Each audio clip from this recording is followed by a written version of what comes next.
remember the first time that I saw a video of a child who was identified as transgender, and it was I Am Jazz. If you all know Jazz Jennings, and that turned into that TV show I Am Jazz. And I remember seeing it, and this child was talking about how I'm having such a hard time choosing how to use the pronouns correctly. And correctly, I mean like what corresponds with truth, not what corresponds with their perceived reality. So this child said they were a girl with a boy body. And I remember just being really confused, thinking, it was almost like I was caught in between these two worlds, wondering how to reconcile them. Like how this child looks like a girl, has like long hair and spoke kind of like a girl, but I knew that the child was male. So then I started asking myself, the same question that I think a lot of people who are at least honest ask themselves, okay, what does it mean? But what's the final definition of male and female? And went down that rabbit hole for a while. Watched a couple other, videos through over years. I shouldn't say a couple other. I watched hundreds of videos of several different people who identified as transgender. And I was like, this is so confusing, because there was that battle with bathrooms, with in several different states. Where does someone go to the bathroom? And there's the notorious bathroom bill, right? Of saying either people could go into the bathroom that corresponded with their gender identity, or people had to go into the bathroom that corresponded with their biological sex. And there's all these arguments surrounding it. And obviously in California, if you are in a public school, you can go into whatever bathroom you want.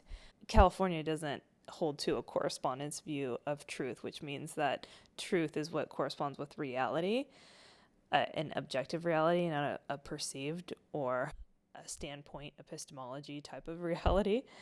So anyway, I remember thinking, why am I having a hard time like looking at this, let's say, YouTube star who looks like a girl, like very much like a girl if I saw them in, walking around anywhere. Why would I have a hard time saying he to this person who looks like a girl?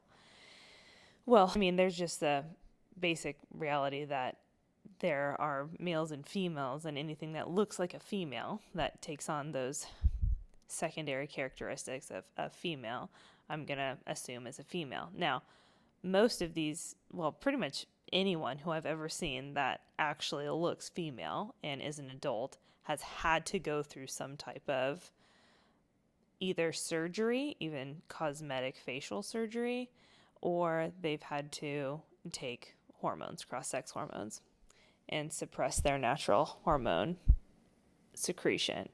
So it dawned on me, I'm watching this video right now, of someone responding to YouTuber who identifies as transgender. And I'm thinking, the way that our society has perceived females, or what it has made female to be, is someone who idolizes superficial beauty. Because you can see these people and you think, that's like an attractive woman, but okay, he's not a woman, that's a male. So what is he missing? He has like, face value, you see him and you think, that's a female, that's a really pretty female. Wow. Okay. But they're not female. Now, why aren't they female? Our society has so idolized and elevated this idea of this superficial beauty, right? The makeup and the hair and the kind of soft jawline and the small body and the large breast and the wide hips, whatever. And you can manufacture that pretty much on anybody. But what they lack is really what makes a woman, and that is the facilities for making babies. The facility, right? Like for instance, a washing machine doesn't become a dryer just because you put a different label on it, right, on the front. It's still made to wash clothes. It's made to let water go through it, to spin the clothes around, to mix up the detergent. A dryer is made fundamentally differently than a washing machine. So even if you change the label on the outside, you change the knobs, you make it look different, you write dryer, whatever on it, it still remains what it is.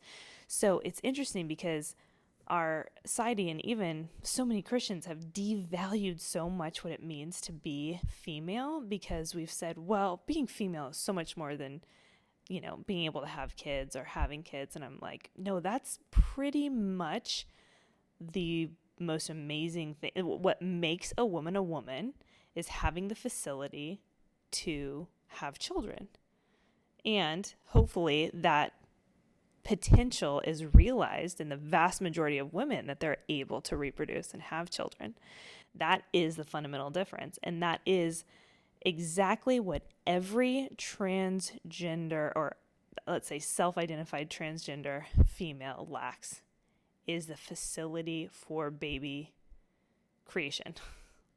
A baby will never be created in their body. They'll never nurture that baby all through the 9 months. They'll never birth that baby.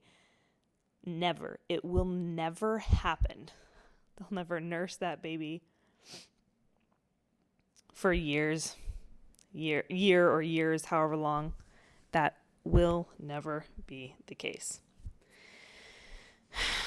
So they've denigrated what it meant to be female by saying it's not really important that, think back to the sexual revolution, it's not really that important that women have kids. And when that got so embedded in our society's mind, then what was Satan able to do? Was able to do this bait and switch and say, actually, you don't even need to be able to have kids at all to be female. You don't even need to have a uterus. You don't have a vagina. You don't have to have any of that built in. You don't have to have any of that from birth. It doesn't have to look a certain way in order for you to be a woman. A woman is just what you say it is. And really what it is to most people is the external appearance of beauty. But they're lacking the most fundamental aspects of what it means to be female. So it just dawned on me when I was watching this video about how obsessed we are with the superficial, external, physical beauty, and we've so denigrated the true beauty of femininity, and that is the birthing of children, the nurture of children, the nurture of people, the caring of people, the making of a home. It's all become so fleeting. So just now I heard my door, one of the bedroom doors, kind of try to open, and whenever I hear it like really squeaking, I can tell that Ezra, my 2-year-old, is trying to get out because he's not as good at opening doors as Asher is. So I went over there, and he's already been in trouble like several times tonight. Went over there, and he's standing at the door, and he's really sweet and crazy. Those two combined. So it's hard to like get mad at him. So I open the door, and he's standing there with his skeleton pajamas. He's like, "Mom, this is yours." And he has my chapstick, and he's trying to be all nice, like he's giving it back. But it's Burt's Bees. I always use Burt's Bees, and I smell him, and he just smells like a giant peppermint stick. And I'm like, "Oh, thanks." I don't say anything. I don't even want to open up this can of worms, Like, you definitely use have been using my chapstick. And I put him back in his bed, and then I open the chapstick as I leave, and it's completely empty, like scooped out, like his finger like went in there and scooped everything. So parenthood. So back on this topic of, being of femininity and being female. So it's made me think of my becoming a mom and how ridiculously hard it was for me. I thought of myself as a very competent person, and I guess for some reason I thought I kind of had the same perception of what it meant to be female. Like, what it mean to be female? Yeah, you were able to bear children, make children, and give birth. But I had kind of a low view of it, and I realized that because when I got pregnant, I didn't want to tell anyone in my family because it was like embarrassing to me. It was almost like did great. Like, first of all, oh, they knew what I did, and second of all, I felt like looked down upon. I don't even know why. I don't know why I had that perception. My family did kind of hold to a more of like Victorian, view of women, like you and the way that we discussed topics related to reproduction was very hush hush. Like, you separated the sexes to ever talk about anything like that. We didn't say underwear, bra, like anything in mixed company. So I think it made me feel a little bit ashamed of what it meant to like be pregnant. And then especially the birth and breastfeeding process. I remember starting nursing and just being so overwhelmed by it and by people knowing that I was nursing that I would always go in another room. And then I felt very like secluded and isolated, I should say. I isolated myself. I wasn't able to enjoy the process of becoming a mom with anybody. So if anyone is going through that or has gone through that, you're definitely not alone in that. I get so much joy when I see, and really truly do get so much joy when I see women who become moms and they just like, they go and they're so excited and they like eat up being a mom. And they're love, their kid. They want to do stuff with their kid all the time. They love the snuggles. They love all that stuff. I was like, give me space. Like, I felt like my life died, and I was having to give it all away. And in some sense, it's so true. Like, your life kind of does. Like, that part of your life dies. It transitions. It goes into something else. And I was not ready or willing to really let it die. So I think I was so trying to go back to what it was before that it made it so much more painful and the bonding experience so much more difficult. So after the second time and the third time, so after my third child, God has so tremendously changed my heart. And I think also because I've had much more biblical teaching about womanhood, what it means to be a woman, and I can embrace that and love it and submit to that and rejoice in that I don't have to make the final decision for my family. That's on my husband. He's responsible for our protection. He's responsible for providing for us. And I can really rejoice and be glad in providing emotionally, providing for everyone emotionally, making my home, taking care of my kids, etc. But I will tell you that is still, something that I'm unlearning, like the shame of that I held with being a woman. I'm still unlearning that, and I'm still learning what it means to rejoice in being female. And it's very hard with all the noise around us of what the world says, being female is. Being female is, I am woman, hear me roar. I'm like, wait, okay, I know there's strength with femininity, but does it really look like, I am female, hear me roar, look at my independence? Well, no, I don't think the Bible gives any indication that something central to being female is being independent. It's actually much more dependent than independent. So that's one thing. But it's not Victorian. There isn't this idea of, well, women should just sit around and do nothing and just have babies and that's it. That's all they do. It's like, okay, that's kind of a godless idea of femininity as well, especially when you look at the Proverbs 31 woman. She was industrious. She cared for her children. She worked with her hands. She was strong. She was smart. But her orientation was toward the home. That was really what she was geared toward. And as we read in Genesis 1, 2, and 3, the creation of Eve was toward her husband.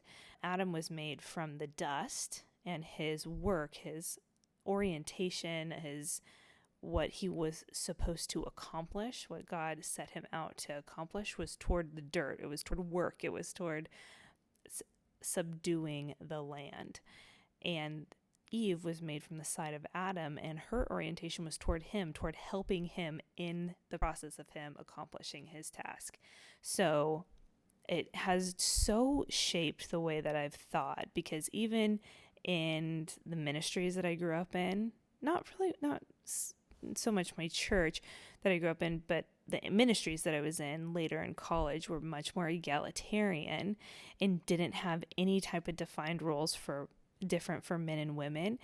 And some people might think, oh, that's so great. There's things that, parachurch organizations or, groups like that don't really need to have a defined, don't need to have defined as well as churches do. But I think that is such a mistake, because there is so much confusion, right? God is so clear, and what our tasks really should be pointed to and oriented to, where the roles in the church are, where the roles in society are, where roles in family are. And to strip that away, you're really stripping away so much joy in being female and being male, in my case, in being female. So I didn't have a refined idea of what it meant to be female. It was just kind of like, I'm biologically different, but that's it. That's the only difference between being a woman and being a man. So I wasn't able to rejoice in what it meant to be a woman and to make things beautiful, to be the glory of man, to be the one that brings in the personality, the joy, the emotion, the tone, the temperament of a home and of every situation, of hosting, of loving people and being generous and hospitable. So there's so much more now that I get to rejoice in being a mom and being a friend and being a wife, a daughter, that I wasn't able to before, because I really don't think it was defined super well in most of the cultures that I was in, most of the settings that I was in. And I also think there was just too much of a focus on career. Where are you going to go after high school? What job are you going to get? What field do you want to get into?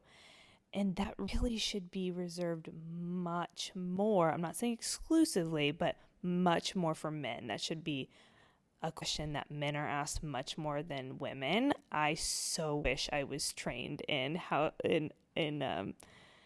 housekeeping for more than just my mom. My mom definitely did that, and I'm so thankful for that, and so grateful that I had my mom, my grandma, and my other grandmas, setting those examples. But in terms of really having a culture around me that was very direct in how to disciple me as a woman and to become a wife and a mom, I so wish there was more focus and time on that.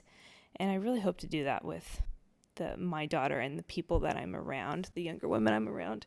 So anyway, this is just kind of a little episode on what all of this means to be female, and how really it's so subverted in our culture. What is praiseworthy about being female is subverted, and then what really is not integral to being female is idolized. And that's how you get part of this transgender movement, so deeply rooted even into Christianity today. So we're going to fight back, though, as Christians do. We resist the devil, and he will flee from us. But we have to do it together. Can't do it alone. All right, see you next time.